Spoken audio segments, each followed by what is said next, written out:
Okay, good evening to everyone. We're going to do a nice, short, to the point presentation of Humanitarian Node Protocol. First, I'm going to introduce to you my friend Lou Zant, who introduced me to Marcus, who is the founder of Humanity Node.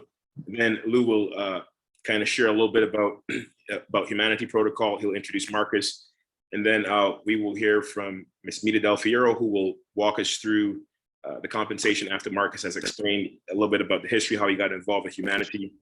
And then we'll take back from there, and we will hear testimonial from one of our guys that's been here from the beginning, and we will wrap the call up. And so we intend to have you in and out in about 30 minutes or so. So thank you everyone for coming, for showing up today. We know you could be anywhere, but you chose to be here. Thank you, Yaron, as well, for being here as well. And everyone else that I just mentioned earlier as well. So thank you so much for that. So my name is Jamal Lewis. I heard about Humanity Protocol from a good friend of mine, Mr. Lou Zant. And Lou has been around for about 40 years in the business arena. Most notably, Lou has built two companies that have become household names. One, especially Calvin Klein, to over $1 billion in doing hundreds of millions of dollars in the first year of business. So that's a big, big, big deal. And Lou introduced me to Marcus, showed me what they were doing with Humanity. And after a little bit of time, because I didn't get it all at first, I fell in love with the project, not just because of the kind of money that could be made, but also because we were able to do well by doing good. So without further ado, let me introduce to you Mr. Lou Zant. Thanks so much, buddy. I'm going to just start out, and I want everybody to ask themselves a few questions. Number one, is this opportunity something good for the planet? Think about it. Number two, does it answer and solve the problems of today's cryptocurrency world? To me, the two biggest problems in crypto is, number one, how difficult it is getting the coins and getting into it. So you want to listen hard on our application called Red Matter Capital, where we have all-in-one processing. Number three, ask yourself, does it solve the problem and the challenge of cryptocurrency today? The biggest challenge in cryptocurrency today is there's no economy. There's no buy and sell. Bitcoin had to create something called mining, and they created machines, computers, to go in and tap massive electricity to create synthetic trades to make it look like a currency, like they had an economy. So take a look at this and listen to the numbers and listen to the model and see if we don't solve that question. And then fourth, leadership. That's always so important in any opportunity you get into.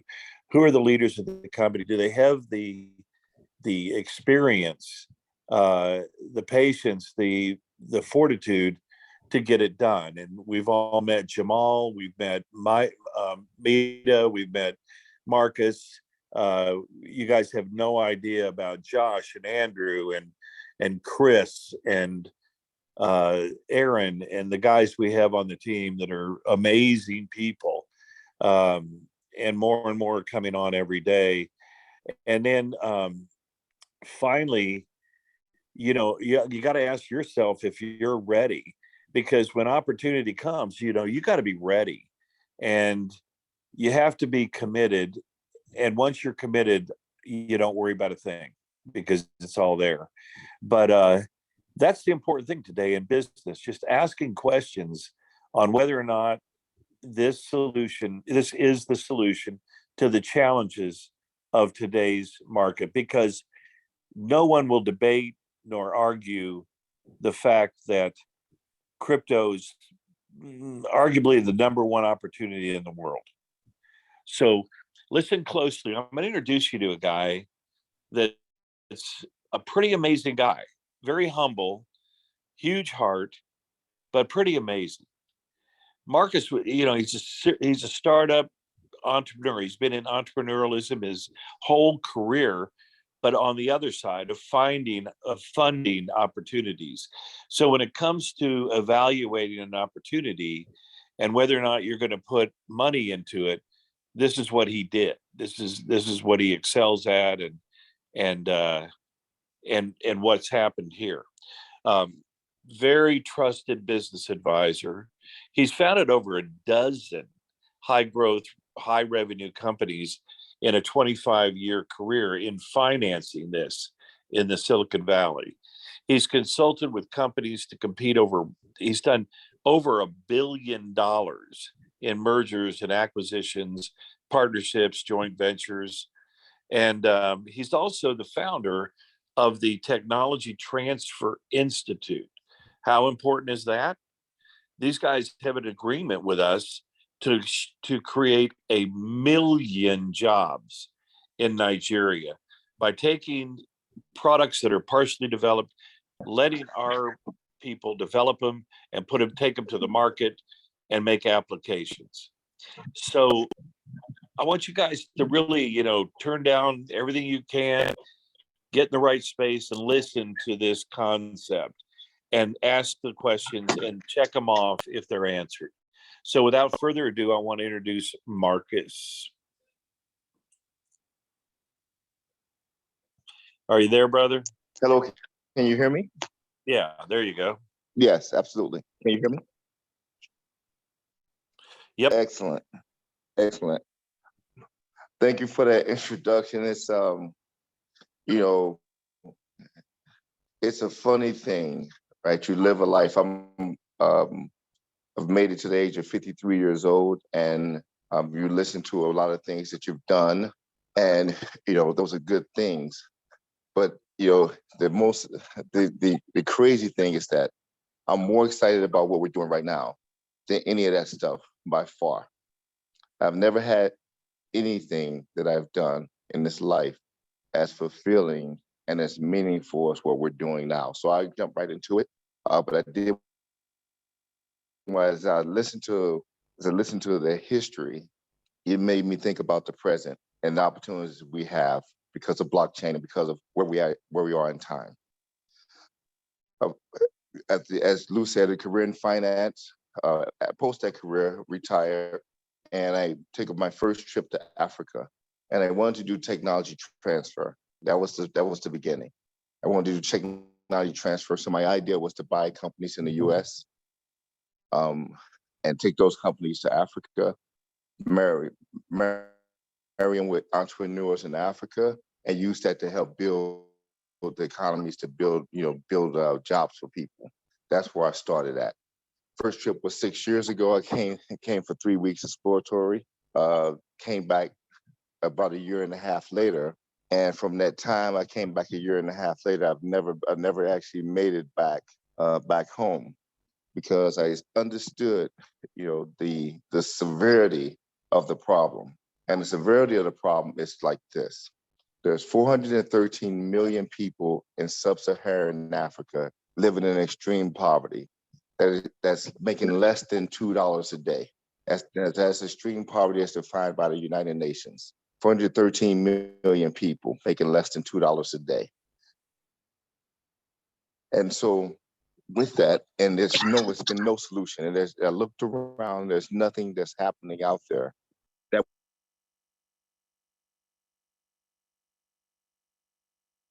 was a real solution for that real problem. So we started off, as Lou talks about, we started off creating a private-public partnership with the Nigerian federal government, and into creating 1 million jobs, the largest private job creation program in the world. And then brought in a NASDAQ traded company. I went and recruited them, and we brought them into the partnership.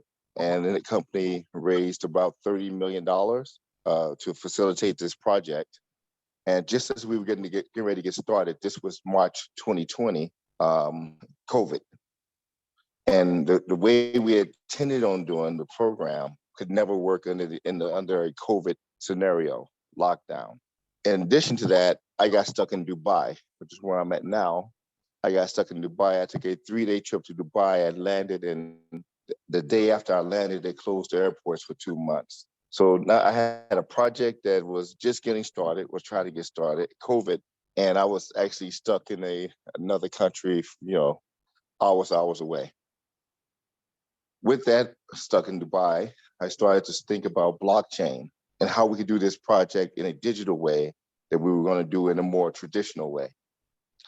And start thinking about how can we create the opportunity for everybody in the blockchain and in crypto. But if you have to start with money, i.e. if you have to start with taking money out your pocket and buying some coins, then for 2 billion people on the planet, it's a non-starter. They can't get started. So we created a concept called personal natural resources, PNR, personal natural resources. You're going to hear about this more and more, and 10 years from now, it's going to be secondhand everywhere you go. Oh, personal natural resources. Personal natural resources are things that every human on the planet has. So skills, whatever skills that are, whether it's carrying a bucket of water or engineered time, every person on the planet has time. Ambassadorship, the ability to say something good about a product. Network, if you have a network, if it's only your family. Data, you create data that's very valuable, just ask Facebook, but you don't get to monetize that data. We created a platform, a blockchain-based platform to monetize, to show people how to monetize some things for themselves, no matter who they are. So you can come to our platform and we show you how to monetize or mine your personal natural resources. Lou had mentioned for not mining in the sense of we're going to spend a lot of electric to generate code. This mining is we're going to show you how to mine just like you would mine diamonds or gold. We're going to show you how to mine something that's actually collectively more valuable, which is human time. And so that's a concept called personal natural resources. We created a platform for this. In late 2020, we launched our platform, our beta platform, our test platform. Within 95 days, 100,000 people had joined. No marketing, no advertising, all word of mouth. We started with 100 people. We started with one person. That person, we got 100 people and we explained to them what we wanted to do. And those 100 people brought back 100,000 in 95 days. 59,000 of those people have made money from the program. 3,000 of those people primarily support their households off the program. 300 of those people have entered into what we call middle class, make roughly about $1,000 a month. $1,000 a month means in Africa, you can move out your family dwelling into your own apartment. You can have a used car, purchase a used car. And you can put your kids in paid school versus free. And the difference is not even the same universe. So from there, from that success in Nigeria, we're now rolling this project across Africa. We will be at the end of the month, this month, we will be in every single country in Africa. People will be doing our program in every single country in Africa. In addition to that, and while we were doing that, we really got excited about what we saw on the ground, what was happening. Because if you get close enough, in the beginning, what we saw on the ground was devastating. There's 113 million people making less than $2 a day.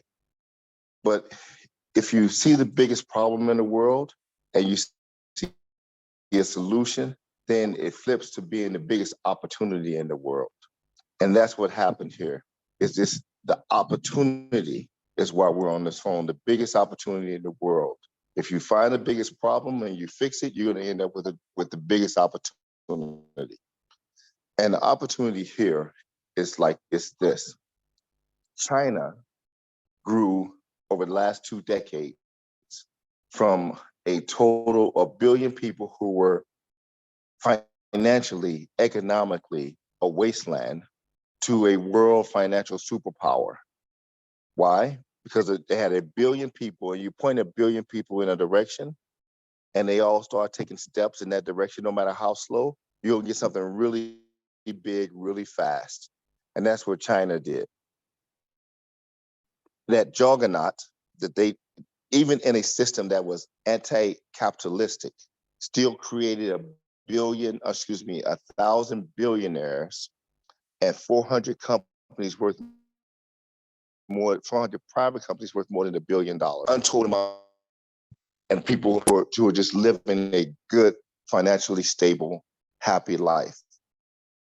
the median income of Chinese grew about 10 times over that same period. Now, people often ask me, as they know I was focused on Africa, hey, when is Africa's turn? Africa has 1 billion people. When are they gonna be their juggernaut?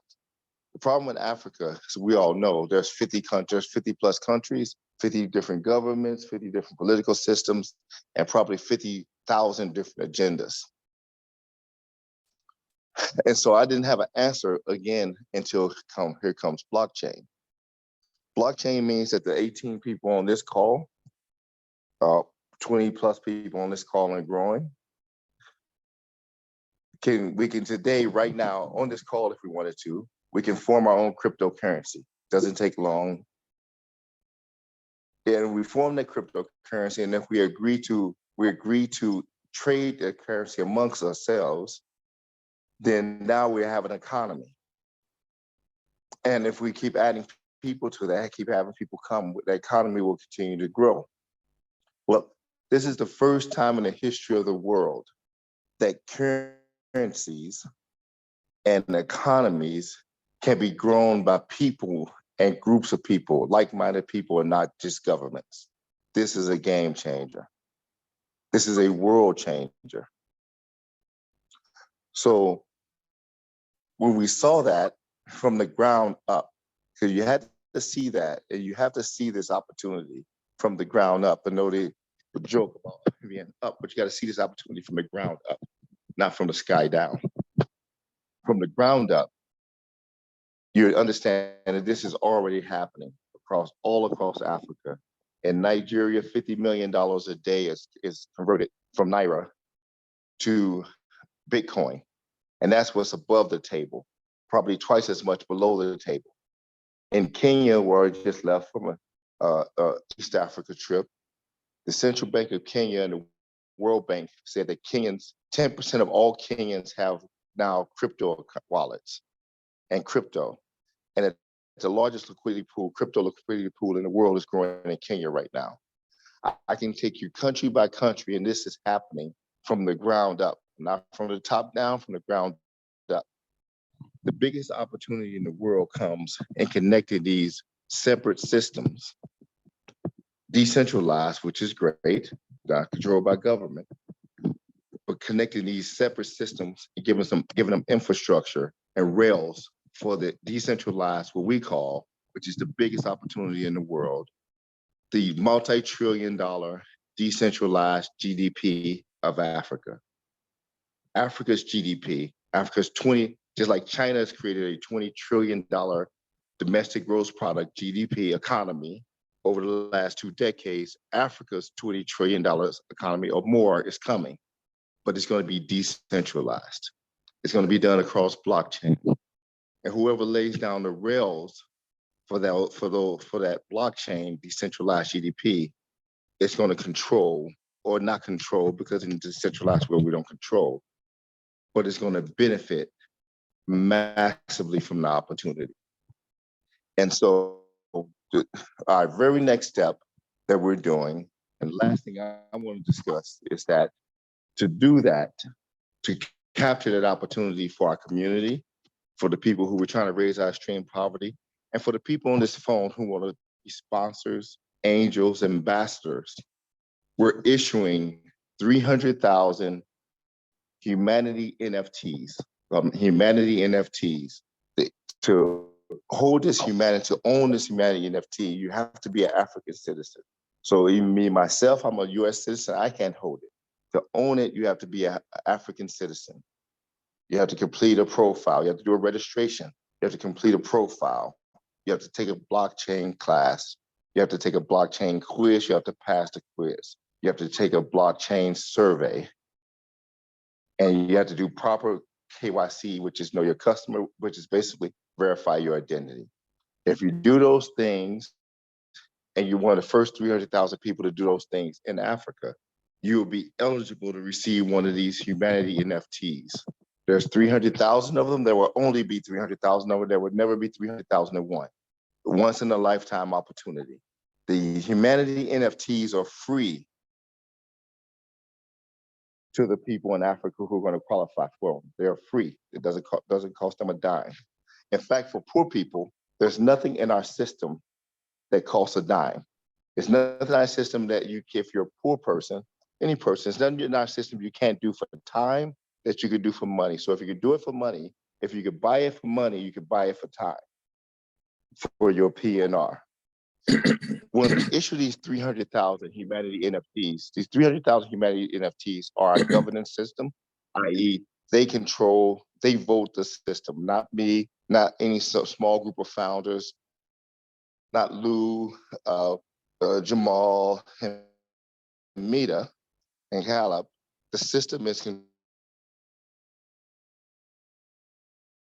controlled by the 300,000 Africans on these NFTs actional foundation of this ecosystem. And every transaction that happens in our ecosystem goes through these NFTs. They get in that part, they give them like toll booths, right? Whatever activity goes along the expressway, there's some fees get collected at the toll booth. There are communication hubs. There are distribution hubs for people who are distribution minded, marketing minded. There are distribution hubs, and all of Africa will be part of this distribution system that go through our distribution hubs. There are our financial hubs and our financial rails. And as people want to transfer money over this whole continent, 1.5 billion people today, 2.5 billion people in 2050, these are our financial rails. It's a business in the box or a business in a kiosk. It's an opportunity of a lifetime for 300,000 Africans who are now going to build the future economy of Africa. But it also is an opportunity of a lifetime for people who want to sponsor those 300,000 Africans. Because at the same time, what their once in a lifetime opportunity is here, the once in a lifetime opportunity is also here for people to be sponsors. And a sponsor, and Mita is going to talk a little bit more about this, but as a sponsor, you will have the opportunity to benefit and be part of this, the forming of an economy. And again, just like we said before, this first time in the history of the world, somebody can form a currency and an economy. Nobody ever had an opportunity to have a royalty over the top of an entire economy. You have that opportunity today. And so this is very exciting stuff for us. I'm going to end there, and I'm going to turn it back over to Jamal. But the one thing I want to leave you with is the thing I started with. This is the most rewarding thing I've I've been blessed in this life. To start from St. Louis, Missouri, and in the dirt, as we say, and I made myself around, on many, many, many countries and worked all over this world and enjoyed, success that my parents could have never imagined. That was the American dream and is the American dream, right? But now this dream has expanded beyond America, and we have an opportunity. The thing that's the most incredible is we have an opportunity to take that now global dream and help people in Africa. We get that global dream, and at the same time, we get the benefit, and we get to share in the blessings that come with that. With that, I'm going to turn over to Jamal, and I thank everybody for coming on the call and spending this time with us. Jamal.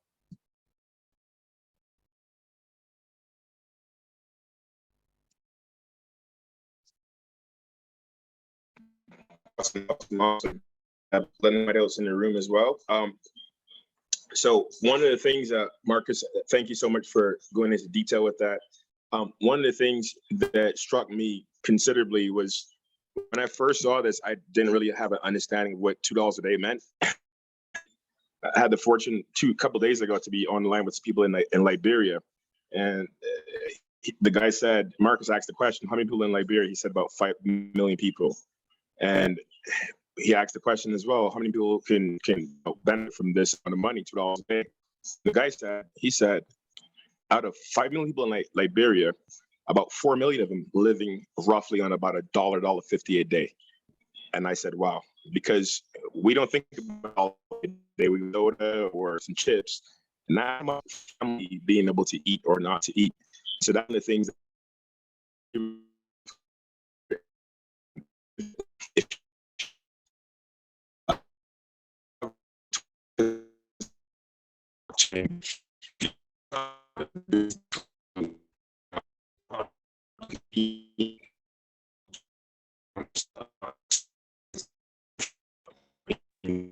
Jamal, you're breaking up really bad. Okay, let me try it again. Is this any better? Yes. Okay, great. So I was saying that I had a conversation with some guys in Liberia. Wasn't really aware of what $2 a day would have done, but after being on the phone with them and hearing one of the guys in Liberia saying that out of the 5 million people out in Liberia, 4 million of them are living on $1 or less a day.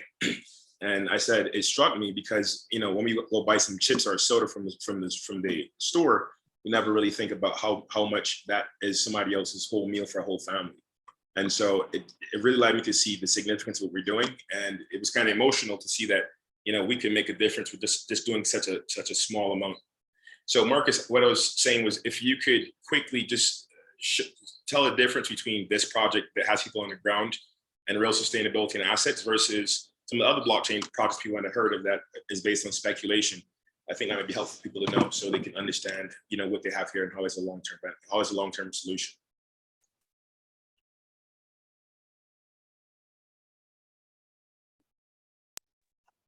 Excellent.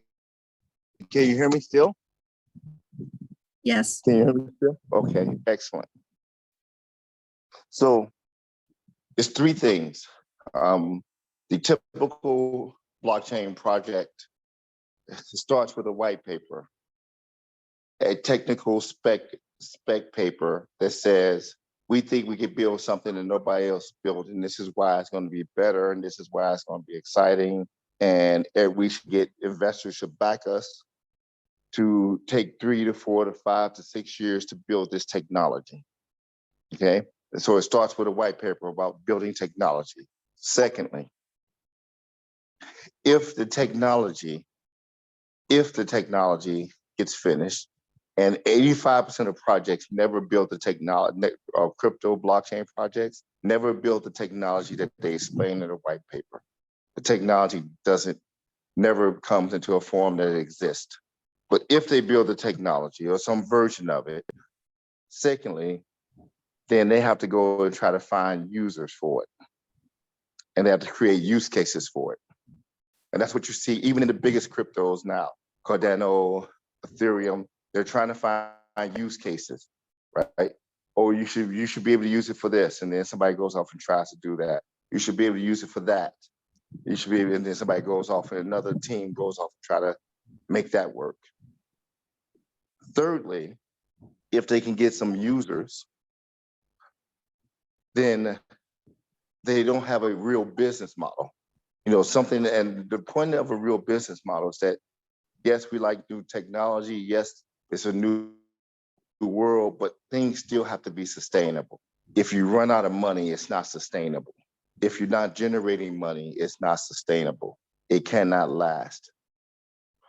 So built off a white paper, tech for tech's sake, no users, and non-sustainable business models. That covers about 98% of all things in crypto. So when you see crypto crash, you're looking at the landscape because these things don't exist. Now, being in finance for as long as I have, when the internet first came, there were a lot of businesses that were built off of tech for tech's sake. A lot of businesses that were built with no users. A lot of businesses that were built with no business model. And that's why we had the tech, for those who are old enough, that's why we had the tech bust in 2000. But the biggest companies in the world today were born in the tech bust. Google, which is worth over $1 trillion, I think actually $2 trillion now. The rebirth of Apple, Amazon, which is worth $1 trillion. The biggest businesses in the world were born in those conditions. We're in those conditions right now in blockchain. But if your project is tech for tech's sake with no users and no business model, it's going nowhere. So what did we do? Alternatively, we started with the hardest part, which is that we went to we found a big problem. And in finding a big problem, we created a solution for that very big problem. But when we created a solution for that very big problem, we knew that users were not a problem. This is why 100,000 people signed up in 95 days. Because if you solve a problem, people will come to your platform. Most people are only going to other people's platforms to say, if you come here, you can speculate on our coin and become rich. We solve a problem. So everywhere where we did 100,000 people in 95 days in Nigeria, we'll do 100,000 people in 28 days or less in Kenya. Why? Because we solve a real world problem. We will probably do even less in Liberia because we solve a real world problem, number one. Number two, since we started with users, we don't have the problem of not getting people on our platform. We decided not to build technology. We build people build technology, and we bring working technology to our platform to serve our members. So we don't have to carry the technology risk of not performing and not building technology. Thirdly, we have a real world business model. And I explain this to my financial colleagues, people who are not so humanitarian focused. I can explain it to them in dollars and cents and they can get it still. And the dollars and cents is this. We spent a career finding assets that were undervalued, buying those assets, and then getting those assets situated where they could be priced at the market value. And that spread between there, we called arbitrage, between the real value of the asset and what the perceived value of the asset is. The perceived value of poor people's time is zero. So the perceived value of poor people's time is zero. So poor people's time is readily accessible. We can get billions and billions of hours a day on our platform instantly if we want it. Now, we understand and we know, and you know, and everybody on this phone knows that the real value of time, of poor people's time, is above zero. In fact, the mass majority of tasks that run this world are done with poor people's time. So the value is nowhere near zero in reality.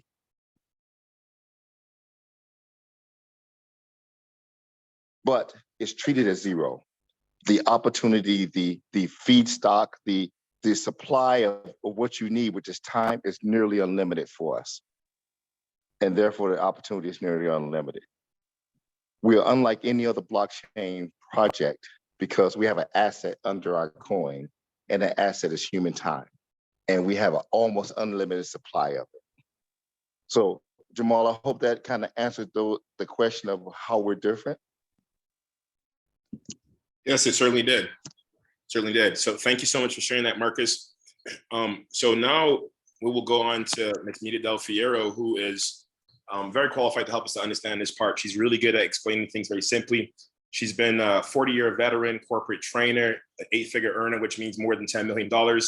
And she's done training all the way around the world. So she just has a really wonderful way of helping us to understand in a very simple way, you know, how the money is to be made, how it happens right now, and why it's important. So without further ado, let me introduce Ms. Nita Del Fiero. Well, thank you so much, Jamal, and thank you, Marcus, for, you know, of course, the whole explanation of really of birthing this whole concept, this opportunity. And I hope everyone that is on the call here tonight really got the impact that we are going to be able to make being a participant, being a sponsor of these NFTs. You know, when you think about it, what kind of a vision Marcus had to have had to really see this through to the point where on the ground proof of concept had already begun. So this isn't just a pipe dream. This is the fulfillment of a dream and continuation of a dream. And all of us here can participate at whatever level we want and truly make a difference, not just in our own lives, but in the lives of these people in Africa who are going to be the beneficiaries of these NFTs. So how does this work? And I'm going to kind of take you step by step. And the reason is because it took me getting on 3 of these Zoom presentations to finally connect enough dots to kind of understand why it was a good financial opportunity and what was really happening in terms of the end game, for these for the people in Africa. So, like what Marcus indicated earlier, is that only African citizens can actually own these NFTs. However, the issue there is if it takes money to have an NFT, it kind of knocks them out of the game. They have the time, they don't have the money. So what is it that we are doing right now on this call? And by the way, this is a private call by invitation only. You should know that. And this is a very, very limited opportunity, because once all of the available tokens are sold, that's the end of it. And we are nearing that point now. So as a sponsor, we make the decision to purchase the tokens. The tokens will convert to NFTs. Once they're all sold, the conversion process starts. So all the tokens will convert to NFTs, and each of the NFTs will be in use by a quote unquote business person, right?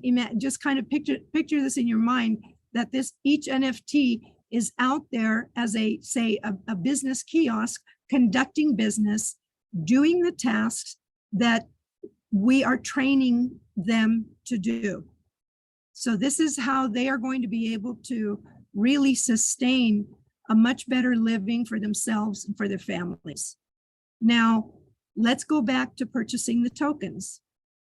When you purchase one token, that will convert to one NFT. That NFT held by an African citizen will generate revenue, which is what will pay them.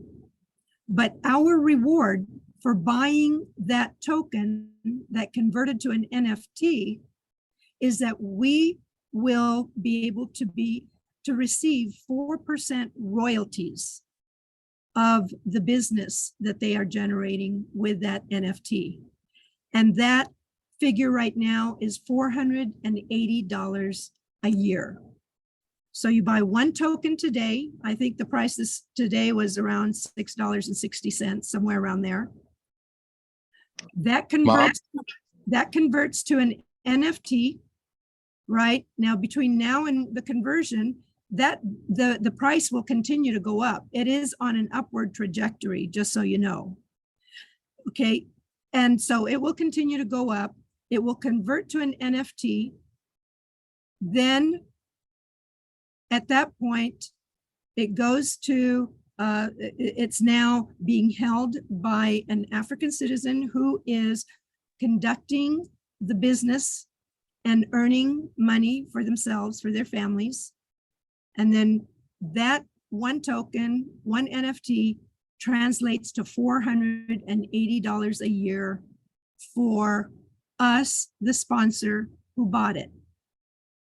Now, your decision is, what level do I want to be a sponsor? Because you can buy as few or as many of these tokens as there are available that you want to purchase today. But let's say you want to become an ambassador sponsor.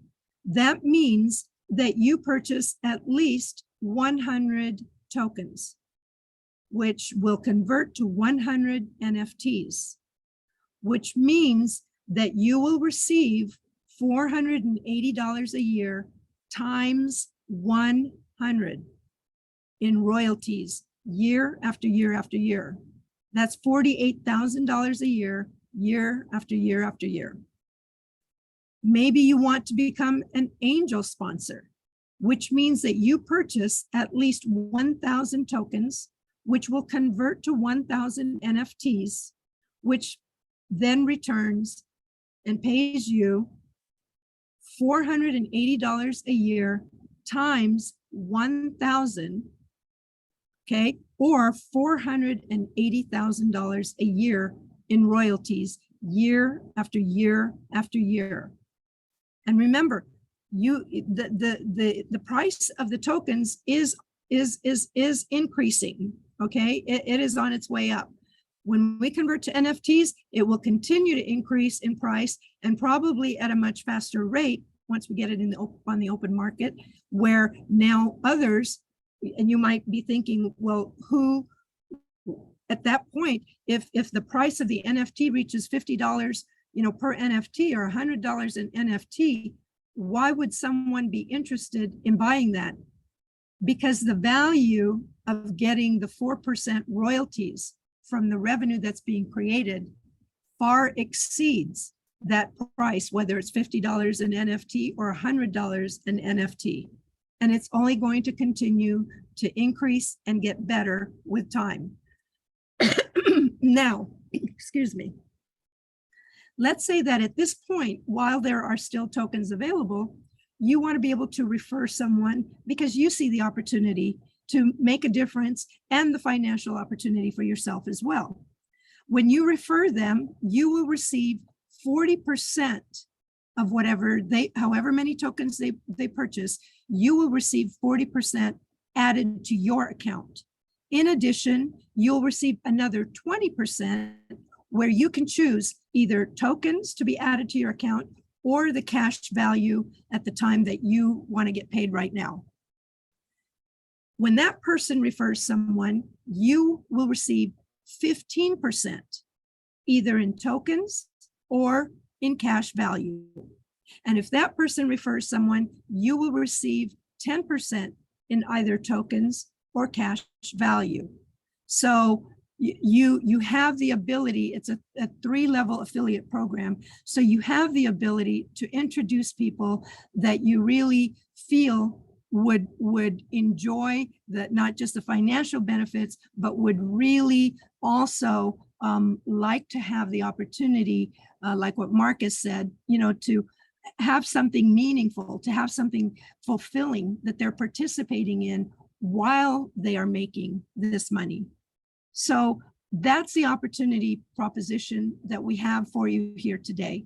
And I hope that kind of makes it a little clearer in your mind as to what the sequence is and why it is that you would want to participate, and especially making the decision, if you haven't already now, to participate with us at any level, whether it be at the ambassador level where you buy 100 tokens or the angel level where you buy 1,000 tokens, or anything in between.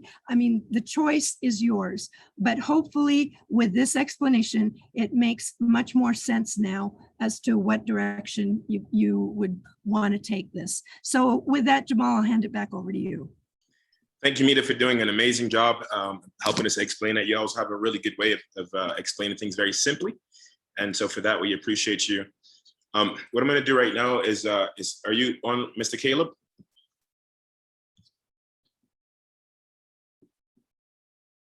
Caleb, can you hear us?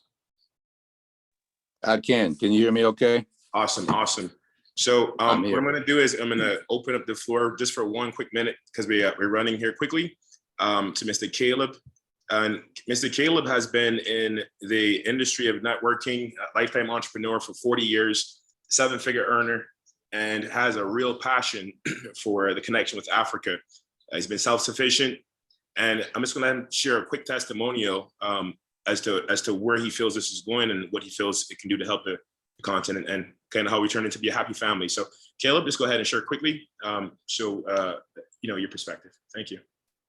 Thank you very much, Jamal, and thank everyone that's spoken so far tonight. It's just, I'm excited all over again every time I hear about this. I just want to mention 3 main points tonight. Really, it's just really what got me excited about this, how I really came to even hear about it, and really just seeing it unravels, how it just kind of keeps me going each day. And finally, just how God works in all of this and bringing all of this together,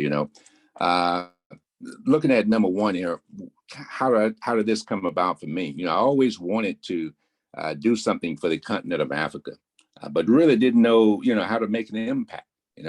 There was then and now hundreds of groups asking for money to send to Africa. Yet most of these kinds of gifts never really reach the people that really need the help. So, when I was introduced to this Maybe project, I don't know. We were talking. I don't know. He left. can you hear me okay? Yeah, Can you hear me okay? loud and clear. Okay. When I was introduced to this I already gave him project, a backup, so just say Shema. Gave him a backup. there is Just say someone Shema. else speaking on the phone right now? I'm hearing another voice. I'm sorry. Larry, can you mute yourself out? Okay. All right. When I was introduced to this project that was teaching people how to fish as opposed to giving them a fish, I mean, that was it. I was in. This project gives me the opportunity to partner with Africans that have been trained to onboard people into crypto. I mean, this is really, really big. This is huge. This is like the banking industry starting all over again. I was able to put up a small amount of money to be a sponsor, partnering with someone who's already been trained in Africa to actually run the business that I'm going to sponsor. Now, soon, this particular service that Africa will be providing will be a service that the entire world will need.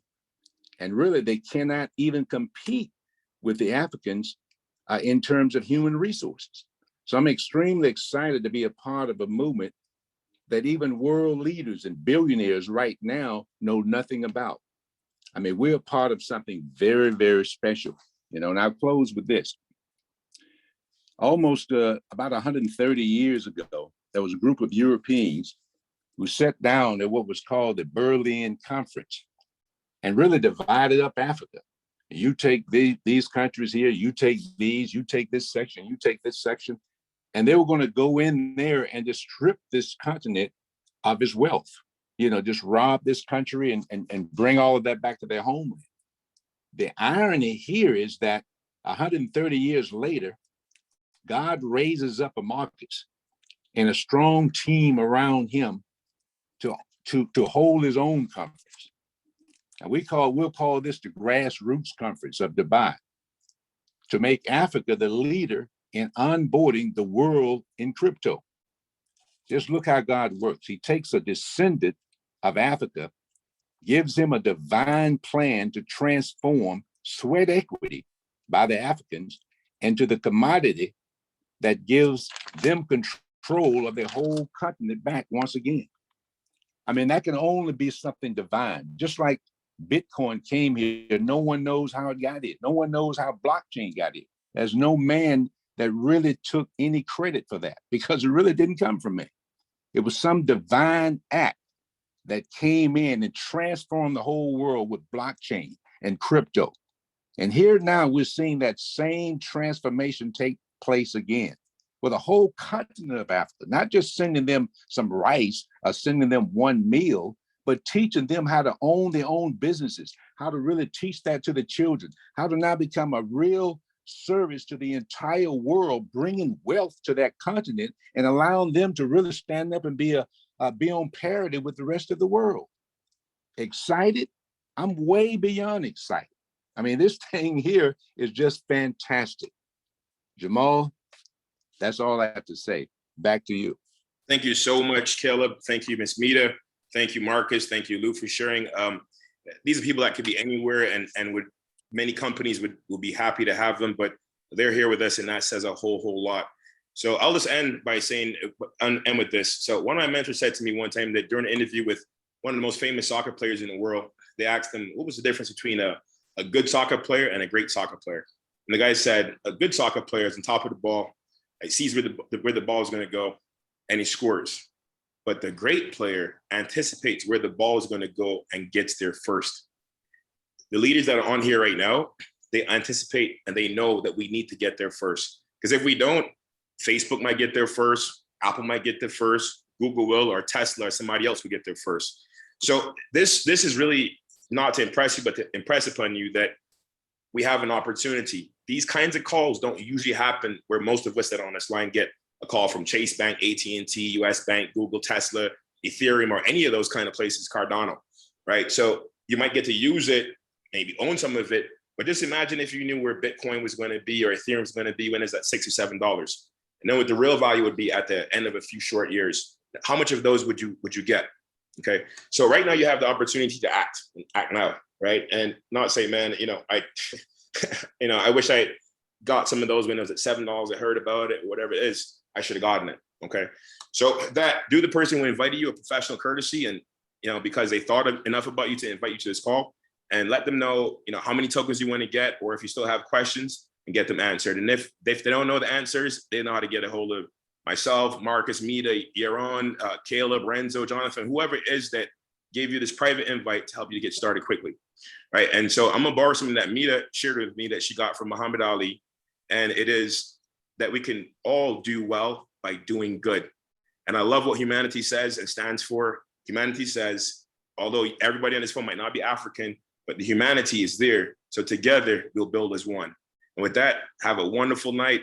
And you can open up your phone and say good night to everyone, and the call is officially a wrap. Thank you, everybody. Have a good night. Thank you, everyone. Good night. Thank you for your Okay, time. good night. Au revoir. Good night.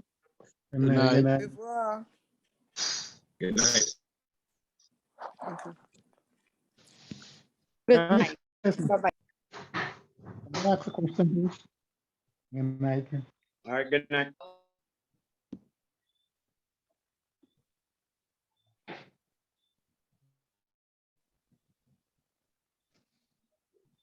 Hello?